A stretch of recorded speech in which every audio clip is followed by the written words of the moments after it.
and really focused on just getting better. We've tried to work towards September 26th, getting in the best shape we possibly can. But it was productive. Spent a lot of time as a staff on recruiting and players wise, a lot on just things we need to work on as the season goes. As the week went on, we got into some Oklahoma State. Open Big 12 play this week, as you know, versus Oklahoma State. Open by just saying this. I think what Coach Gundy has done with his alma mater is really remarkable. One of the best in the Big 12 over the last 10 to 12 years. And Stillwater's a very, very tough place to play. And so offensively, we'll get into kind of how I see them. Offensively, extremely explosive, very talented at the skill positions. I think it starts with Chuba Hubbard, Heisman candidate, and really, his ability to break touchdowns, explosive plays at any time is really something that his ability to break tackles and make explosive plays what sets him apart, in my opinion. He gets a lot of publicity for his rushing attack, which he should, but he beat us last year with his receiving skills, which says a lot about him. And then Tylan Wallace, he's special. I think he had a groin injury last week, still almost went for 100 yards, and is really a guy that I think is as good as any wideout in the country. Have a lot of respect for him. And then they play with a lot of tempo. And Spencer Sanders is a guy that can hurt you both ways. I know he's questionable in the game, but we're preparing as he will play, as if he will play. I think defensively, underrated really from the midpoint of the season last year up until now. They've created a lot of negative plays, tackles for losses, sacks, and they've turned the ball and they've created takeaways or turnovers. Played really well last week. Tulsa 0 for 11 on third down, and 10 of 11 starters back on a group that, like I said, played really well down the stretch. I think the strength of the defense is their ability to mix and match. Okay, they give you a bunch of different looks. Credit to their coordinator for that. I think both linebackers are very good players. Rodriguez makes them go, and he's around the ball all the time. Amon, very talented. He hurt us last year, was in on a bunch of tackles.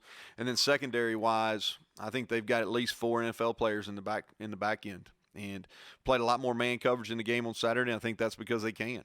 And so they've been very good against the run too. I think that if you look at their rushing statistics, really over the last 6-7 games, they've held all their opponents under their average, and then they've done the same with scoring as well. So a hot unit coming in to this game. Special teams, they've been solid. I think that's something that doesn't get talked about a whole lot with Oklahoma State, but they've always had talented specialists, and this year is no different. I think the kicker and the punter and the snapper are upper tier in the Big 12, and then Stoner is a quality punt returner, and he hurt us last year, and then he had 2 really good returns last year. So with that, great opportunity for our program, ABC game on Saturday afternoon. I also want to remind all the Mountaineers that are tuning in, September 26th is Mountaineer Nation Day, so encourage everybody to wear their gold and blue on that day and be proud West Virginia Mountaineers. So with that, I'll open it up for questions.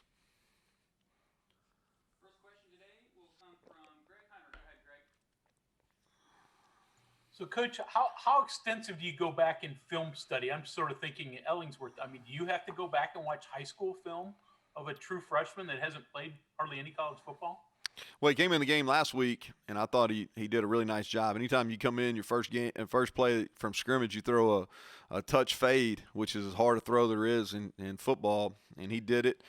And so I think that the moment won't, if he does play against us, I don't think the moment will be too big for him. They had success with their backup quarterback last year against us, so I think their team will have some confidence going into the game because of that.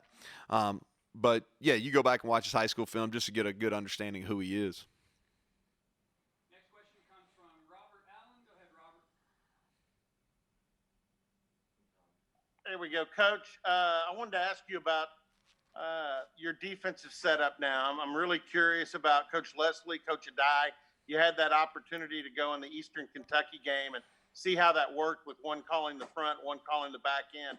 How did it work? Yeah, well, we played well in that game. I don't know if that's an indicator how we're going to play for the rest of the season, but it's that staff has a lot of experience on that side of the ball. We've got a lot of faith in all those guys over there. I think our players do as well. But that's how we've approached it really since making the change. Is Jordan's kind of been the guy that's kind of controlled the front end, and Jamal's been in charge of the back end, and they work together on the game plan, and then they feed off each other during the game. But that's how we're gonna continue to move forward. And like I said, I got a lot of confidence in them. Coach, we got a question submitted to us from Bob Kurtzel. What does a healthy Van Darius mean for your defense, and how does it change things for you with his skill set? Well, I'm more happy for him that he's healthy. This is probably the most healthy he's ever been in his career that I've known him. So over the last 20 months or so, this is the healthiest I've seen him. So he can add a dimension to us. He's got to continue to get better. I thought his good were really good against Eastern Kentucky, but he still had too many negative plays. He was on the ground too much. I think he's got to stay up. But he does. He has plus pass rushing skills, and he has the ability to play standing up at the second level or play down on the line of scrimmage. Next question will be from Ryan Pritt. Go ahead, Ryan. Hey, Coach.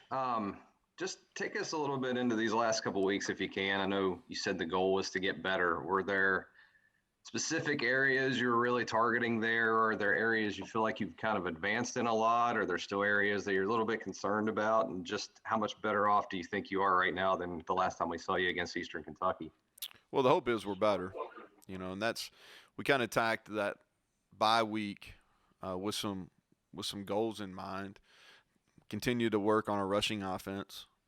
I think it's important that we stop the run, so we're working good on good. A lot of good on good work. Did a lot of work in the red zone because I think that's important. If you look at Big 12 games, a lot of those are decided in the red zone. That's where we lost a lot last year on both sides of the ball. And we put a lot of work into special teams. We underperformed week one special teams really in all the phases. And so we've put a lot of time into that, drill work and good versus good work in that area. Next up will be from Cody Nesper.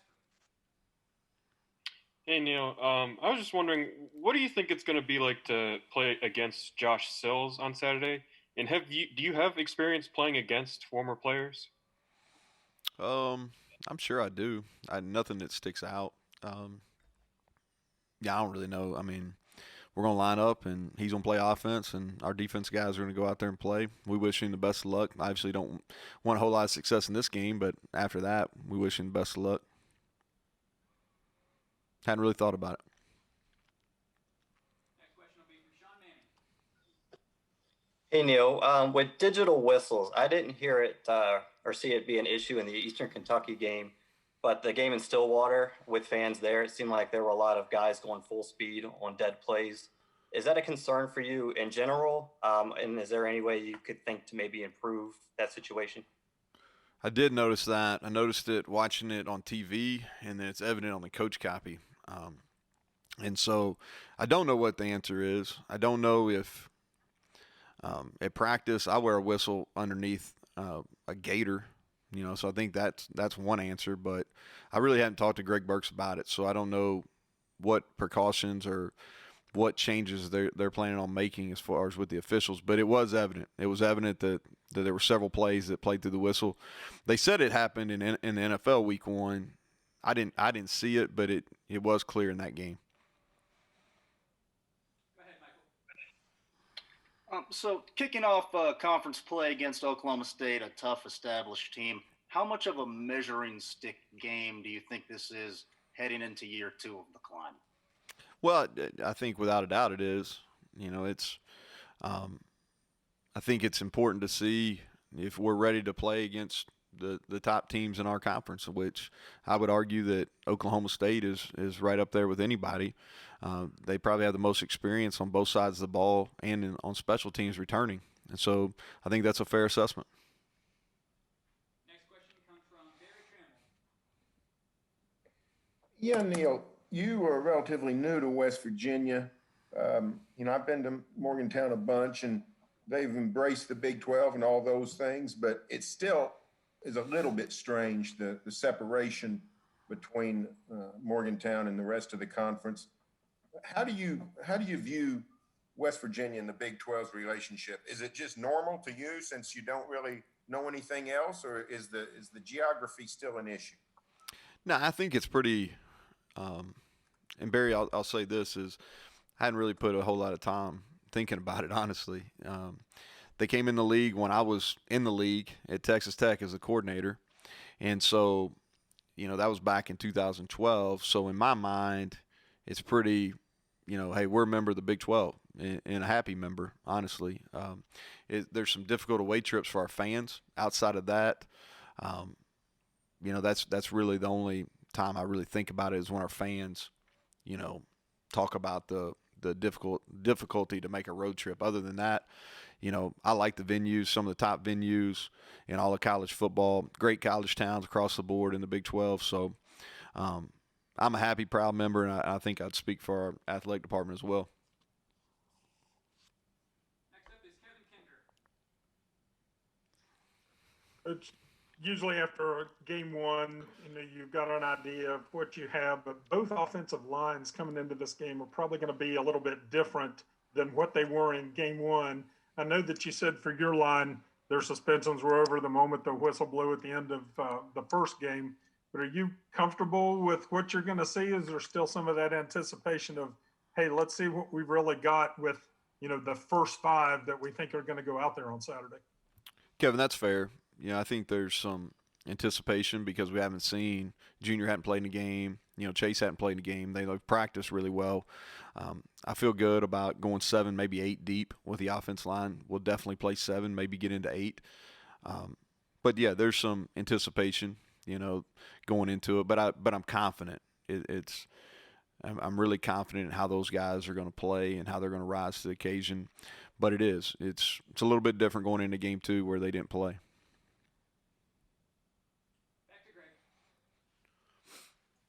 Coach, so walk us through the testing protocol on Friday, then, leading into travel. And do you expect to have a lot of trepidation in your own mind, concern as you Greg, find there's out the trepidation results? every time we test. All right, so we tested last Friday. We were all clear as far as all testing negative. We tested Sunday. We were all clear, all tested negative. The same trepidation I'll feel on Fridays, the same one I'm going to feel tomorrow over about the 24, 36 hours it takes us to get the test back. And so, here's my philosophy on it is we're going to try to do the very best we can from a football program to follow every procedure and protocol that we possibly can, understanding that there's going to be some unfortunate circumstances or some things that we couldn't plan for. And when that happens, we'll just roll with the punch and try to do the next right thing. And what I mean by that, if somebody all of a sudden tests positive on a Friday, then we've got to move on. We've got to go and make adjustments as a staff. And we've had to, we're probably more flexible as a program, as a coaching staff than we've ever been. Just because there's been so many changes in the last 6 months. Next question from John and Tony. Just curious if you could walk me through how you're going to prepare for 2 different styles of quarterback, and knowing that you only have so much time with your guys, and of course Sanders being so dynamic and athletic. How do you go about that? How do you plan for that? And actually maybe 3. Yeah, well, I think what you do is you prepare for the start for the guy that started the year, which is Spencer Sanders. Which if he's well, I don't want to speak for Oklahoma State, but if he's well, then my assumption is he'll play, and that's who you prepare for. Now, if another guy plays, they'll adjust, and we'll have to adjust. But I think you go in and you prepare and you plan for the strengths of what he does and his dual threat ability, and then if you need to adjust, you adjust. Next question from Mike Piazza. Go ahead, Mike. Neal, when you get the stat sheet in your hand after that game, and you see there's two numbers that kind of jump out. I'm curious what you do with it as far as trying to get a explanation, but giving up 6 sacks and then going 11 for 11 on third down. I don't know, for your offense and your defense, how do you get to the bottom of those things? Try to figure out how you can either avoid that fate or be better at that. So the first one I'll talk about, I'll hit them. I kind of hit the 6 sacks. I think offensively, my opinion of that game, when I look at Oklahoma State offensively, is, and we were there a year ago. Okay, so when your starting quarterback gets hurt within the first series of the game, and you'll remember that happened to Austin last year against Iowa State. From a coaching and a play caller standpoint, that makes it really difficult. And you plan, but you only have a certain amount of time to practice. And so when your starter gets knocked out, and it's not just the coaching staff, it's the players around them too. I mean, it's a body blow, and it takes you a little bit to recover. And so I think that's part of it. And so my belief and my assumption is that we're going to see an entirely different unit, a unit that, that's probably, they were in the top 10 in the country in most phases last year, and Chuba Hubbard's a Heisman Trophy candidate, and Tylan Wallace, a guy that's capable of winning Biletnikoff, and both of those guys have more than 2,500 yards apiece in their career. And so offensively as a whole, they're going to play better. And then offensive line-wise, they had to shuffle. They had some injuries in the game too, and that makes it really difficult because your communication, people don't talk about that, but the O-line piece is so important from a communication to make sure you're all on the same page. And it's hard to work different groups, especially in these COVID times, especially if and I don't know, if they've had some guys miss because they were in quarantine or any of that type of stuff, it makes it even harder. But I think they'll be much more in sync this week, and then you'll make it a lot of improvement from week 1 to week 2. On the flip side, the 0-11 on third downs, that's outstanding. But I really felt like, and I think that we even talked about this leading into this game last year when we played Oklahoma State, I think it was the next to last game, is that defense made a lot of improvement from about the midpoint on last year. And they've got a bunch of guys that can play man coverage. And when you can do that on third down and you can generate a pass rush, sometimes with 4 guys, which they did, then you can be good on third down. So I was probably less surprised that they were really successful on third down. Anytime you pitch a shutout, that's pretty impressive. But I was not surprised that they were really good on defense in that game, and even more so on third downs. We'll take these last 3 questions in the queue. Scott Wright, you're next. Neal, what have you thought of your defensive line play to this point, and how important will that be this week? Yeah, I thought our young guys played well against Eastern Kentucky. I think our veterans can play better. Darius and Dante and Jeff Pooler and those guys, I think they can play better. I think they will play better. But that's going to be as important a matchup as there is in the game, is our D-line versus their O-line. Back to Cody. Go ahead. So going back to watching film, I know you mentioned you would even go back and watch these quarterbacks' high school tape.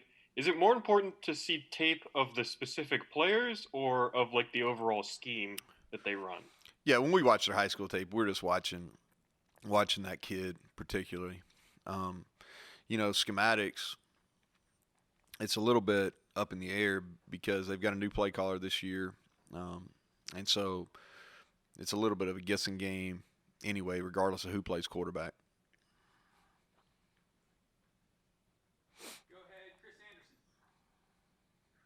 Coach, the last time the NCAA made a ruling on in-person recruiting, you said you were prepared for that and had already adjusted before they announced it. With the recent ruling going all the way through the end of the year, were you prepared for that? And if so, how does this change your recruiting more than it already has? I assumed it would happen, Chris. I think it's unfortunate for the student athletes more than anything, just because a lot of them are playing reduced senior seasons or not even getting to play their senior season at all, and so that's hardly one hit. And now they don't really get to go through a normal cycle where they're taking official visits and those type of things. So I feel for them. As far as we are concerned, we've kind of been planning for this, that, without official visits, try and do the best we can as far as can't get live evaluations, but we're trying to get as much video and whether it's practice, workouts, actual game tape, whatever it is, trying to do the best we can to kind of finish out our class. I think the one side effect, I think you'll see less flips. If guys aren't allowed to take official visits, I think you'll see fewer flips than maybe I thought earlier. You and I had talked in some of these press conferences earlier when all these flurry of commitments started. I thought it would go, looking back when we were doing that back in April and May or whatever, is I thought what would happen is, not being able to see in the future as far as how this pandemic would go. But I thought all these commitments, there would be, we had a record number of early commits. I thought we would have a record number of late flips, but without official visits, I'm not sure that'll happen. We'll take one last question from Mike Kazaza. Go ahead, Mike. Neal, you got them late last season and then early this season. I'm guessing ordinarily that'd be kind of a benefit teaching because they can absorb and recall things better. But is that skewed a little bit now because, they have Wallace this game? The quarterback is who knows. They have a new offensive coordinator. I don't know. Does it help at all, or is it very different? I think it's probably split in all ways. I'll speak on each side of the ball. Is defensively, they were quite a bit different last week. Now you don't know why that was. Are they going to be different, or were they just a little bit different last week? So you really look at not necessarily the schematics of it, but the one-on-one matchups. The O-line versus D-line, receivers versus DBs, kind of go back and look and see how individual players did. So that's kind of the way we've attacked that. More kind of looking to see how our guys did. And then as far as this is a difficult prep game for us defensively because they do have a new play caller.